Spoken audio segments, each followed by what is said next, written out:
The mission of a disciple can be difficult, but a healthy body can endure. Next, inspiring priests and their healthy habits. Why is maintaining a healthy lifestyle good for your mind, body, and soul?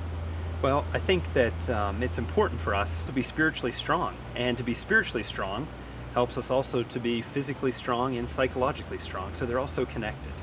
I think we discover that as people who take seriously the spiritual life, there's an awareness that if your spiritual life isn't where it needs to be, everything else about your life is also thrown off. And I find the same is true in maintaining a healthy lifestyle. So whenever I was ordained, it was then that I decided that I needed something to help create that balance in life.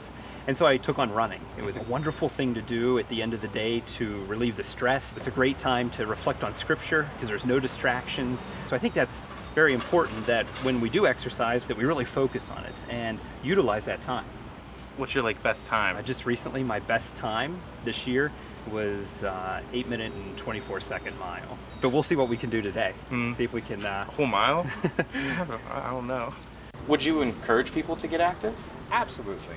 Yeah, we so often talk about the journey of faith. Well, the journey is always a step or a pedal or taking the first movement, and you don't have to bicycle for miles. You can just kind of enjoy a day down the trail for a half a mile and come back. And we kind of have an unwritten rule not to talk work, but still, it's when you're out there, sometimes the Spirit moves you to kind of say, hey, I was having this concern or thought, what are you thinking about this? And Yeah, I mean, it's an opportunity, I think, to regroup and to realize that, okay, we can get through this together. Sure.